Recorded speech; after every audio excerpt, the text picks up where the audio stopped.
Всем привет! С вами Виктория Демора. И сегодня хочу разобрать понятие помощи. Эта тема очень острая, очень цепляющая и, скорее всего, может вызвать бурю эмоций и негативных комментариев, ну, возможно, позитивных комментариев.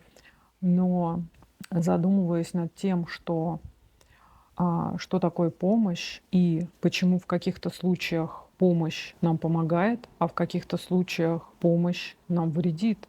Как правило, саму по себе помощь принято рассматривать как акт благотворительности, акт отзывчивости, акт, то есть даже есть такое выражение «готов прийти на помощь», всегда готов помочь ближнему, да.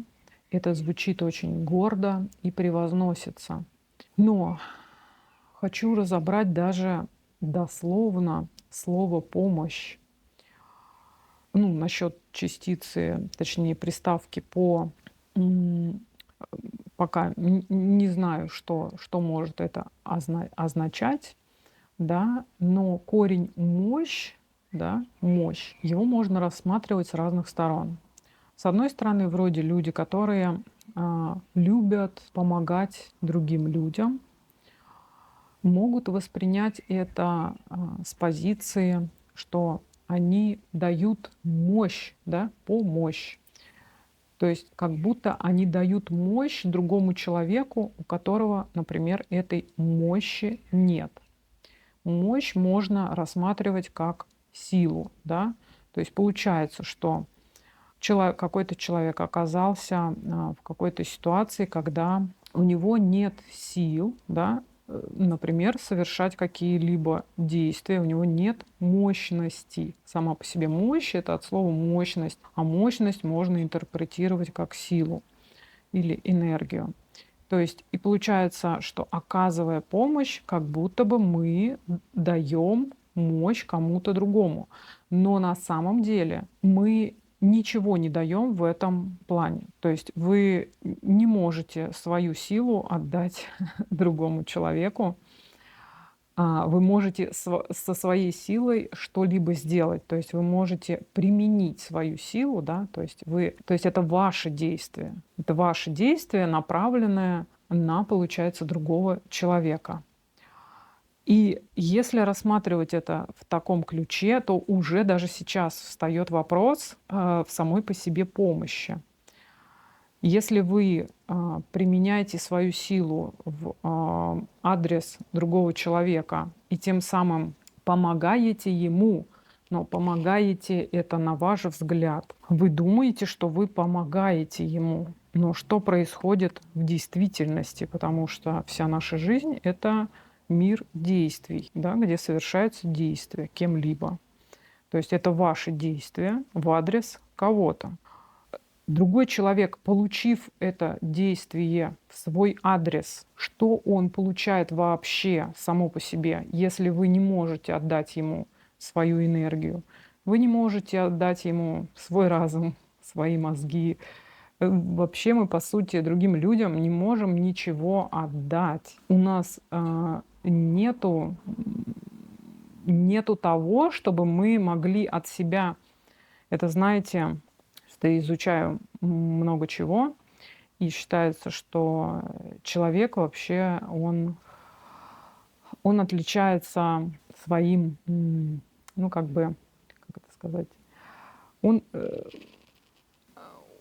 он целый, и он один, он не может себя расщепить на части, как, например, делает это Бог, да, отдавая часть себя и тем самым пребывая в нас, да, в каждом человеке есть часть высшего божества, да. Но человек также не может отщепить часть себя, часть руки, ноги, да, даже любви своей, часть себя, если вы отщипываете, отдаете другому человеку, вы не можете это сделать, потому что нету вот этой особенности, характеристики, а, ну, и истинного божества, что ли, да.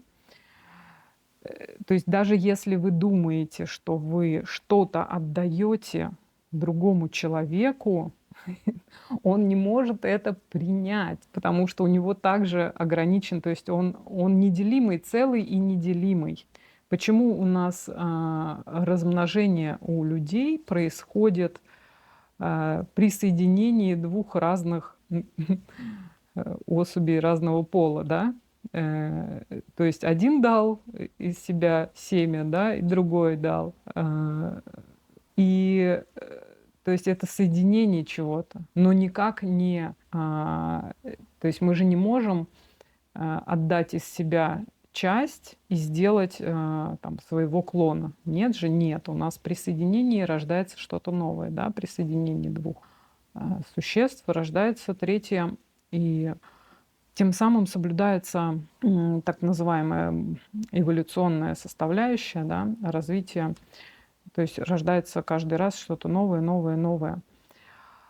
И получается, даже если об этом вы подумаете, то получается, что мы от себя вообще ничего отдать не можем. Вообще ничего.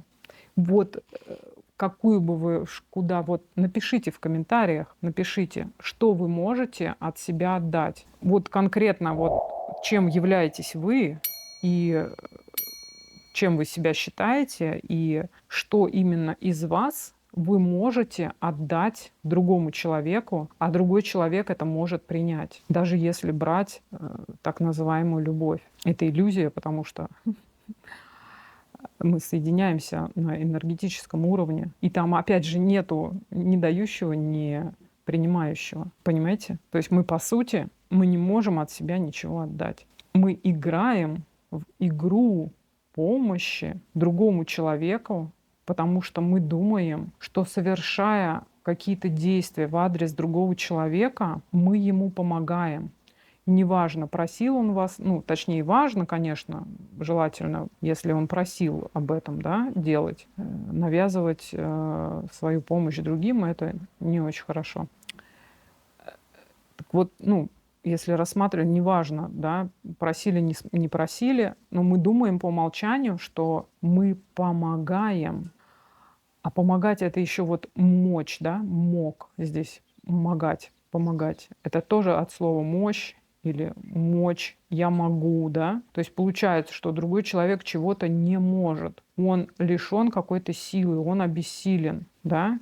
И совершая что-то в адрес другого человека, мы думаем, что мы даем ему силу, а мы не можем ему силу дать. Мы не можем дать. Пока человек сам внутри своей трансформации, внутри, то есть своей работой на всех уровнях, пока человек сам не возьмет силу, свою силу, или даже примет помощь от других, то есть пока он сам это не сделает, как бы от нас ничего не зависит. Понимаете, о чем я? То есть, что бы вы ни делали, вот все, что угодно, все, что вы делаете в адрес других людей, это только, так сказать, расширяет, увеличивает наш ум, наше эго, создавая образ себя хорошего, что мы помогаем другим людям. Не знаю, понятно я объясняю? Нет, потому что я очень абстрактно мыслю, и это мышление дает мне способность видеть больше. К чему я это говорю? Хотела сказать, что на самом деле иной раз своей помощью мы вредим другим людям и вредим им еще в каком смысле? Из-за того, что человек такое существо, что это даже на уровне сознания, и если вы изучаете вообще здоровый эгоизм или немножко философии знаете, да, о том, когда философы рассуждают про справедливость, кому что должно принадлежать, так вот, на уровне сознания, наше сознание в этом мире, оно имеет такое свойство присваивать себе все, к чего он касается, чего касается наше сознание, оно присваивает себе все. Тем самым как бы мы получаем знания, мы что-то узнаем, и то есть мы что-то узнали, это как отпечаталось у нас в голове, и уже это как бы наше знание, понимаете? И то же самое работает на уровне не только знаний, но и всего, что происходит в жизни с нами. Например, кто-то нам оказал какую-то помощь, но, например, ну или что-то дал безоплатно, да, безвозмездно что-то дал. И мы, не зная ценности того, что мы получили, мы это присваиваем. Человек — это основной параметр человеческого сознания — присвоить. Так вот, что делает человеческое сознание? Оно присваивает, не зная ценности, это себе, то есть оно делает это своим и не учитывает ценность, то есть труд, вложенное там время, энергию, старание, да, с другой стороны, потому что сознание считает, что оно получает это по умолчанию как бы не без совершения каких-либо действий. То есть когда вам кто-то что-то дарит, кто-то что-то дает или делает помощь, знаете, от души, у нас сознание воспринимает это как само собой разумеющееся, что так должно происходить. То есть раз мне это дают просто так, мне за это ничего не нужно, значит, я этого достоин, да, и сознание не учитывает стоимости, ценности, усилий, сколько было вложено в то, что получает, да, это сознание. Это еще как обесценивание работает. А обесценивание — это чисто просто незнание, неосознавание ценности. И получается, когда мы помогаем другим людям, не озвучивая свою ценность, что мы сделали для того, чтобы совершить эту помощь, то другие люди не воспринимают это как ценный дар. То есть они не оценивают вообще эту помощь никак. Они считают ее как само собой разумеющееся. Это раз. Два. Так как мозг наш ленивый и получать все бесплатно он очень любит, не совершать никакие действия, и чтобы происходило все само, он тоже очень любит. Вот. Но мы живем в мире действий, мы в действительности живем. Действительность от слова действия. Мы живем в мире действий. И получается, что если мы не делая, не совершая действия, что-либо получили, мы это, во-первых, обесценили раз, во-вторых, мы увидели так называемый источник для дальнейшего использования, потому что мы действие не совершили. Это мы обесценили, во-первых, то, что мы получили. Во-вторых, мы действия не совершили и посчитали это, значит, если в следующий раз мне также из этого источника, да, что-то я получу, то также без действий, то для меня это уже становится ценным. То есть, во-первых, обесценивается то, что вы получили раз, но возрастает ценность как бы от самого источника. И тем самым рождается вот это паразитический круг, да, когда человек находит источник, который приносит ему без совершения действий, да, как какую-то ценность. И к чему я это говорю? То есть прежде чем помогать людям чем-либо, неважно, какую помощь вы совершаете, это вообще любое действие, потому что помощь — это тоже действие. Любое действие, оно создает по физике противодействия, да, но оно создает дальше причинно-следственную связь, да. То есть если вы являетесь причиной этого действия, то вы должны нести ответственность за последствия, которые последуют за этим действием.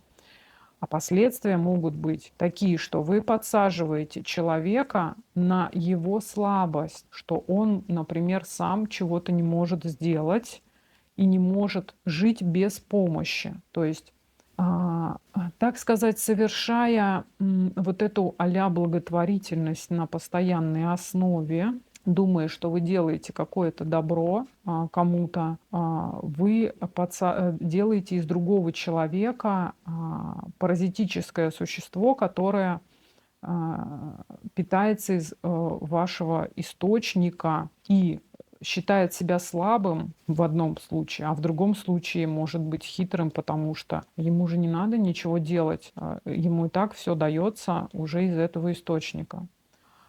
То есть, совершая такого рода помощь, вы должны понимать, да, куда идет эта помощь, то есть все последствия этой помощи несете вы. Да, другой человек также несет последствия, потому что он просто не развивается, не проходит те уроки жизни, которые должен пройти, если становится таким такого вида паразитом, да, вот. То есть вы оставляете, то есть это даже не помощь получается, вы оставляете человека в его слабости. То есть помогая другим, мы делаем людей более слабыми. Я не говорю о том, что вообще помогать не нужно никому, нет. Конечно, помогать нужно, но нужно это делать с умом и не раздувать свое эго, думая, что вы помогаете, вы такой хороший, что вы помогаете, да. И другой момент еще существует, что на самом деле помощь, вот те хейтеры, которые вы, наверное, уже написали комментарии, я так чувствую, на самом деле помощь мы немножко разделяем еще со спасением, да. То есть нужно разделить эти понятия. То есть где вы совершаете помощь, а где действительно нужно спасать кого-то. Понимаете? То есть вот эти два понятия, их нужно разделять. Потому что если там, те же самые там врачи, да, спасая жизни, да, людей, они спасают, понимаете, они не помогают, там нет помощи, там спасение как таковое. Так вот, на самом деле мы все, то есть человек, если брать его так называемое, куда мы хотим стремиться к совершенству, да, мы все хотим быть спасателями. То есть мы все хотим спасать людей. А почему мы хотим спасать людей? Потому что мы хотим почувствовать, что мы действительно помогли. Вот и начала я с того, что мы не можем от себя ничего отдать. И помогая другим людям, мы на самом деле не помогаем им, понимаете? А хотим мы на самом деле не помогать, а спасать. Потому что спасая, это вот как врач, если спасает жизнь человеку, да, то это не то чтобы равноценный акт какой-то, да, обмена. Там обмена как такового нет, там просто одно существо помогает другому существу конкретными действиями, да, там, руками, да, спасает его жизнь, да, совершая какие-либо действия.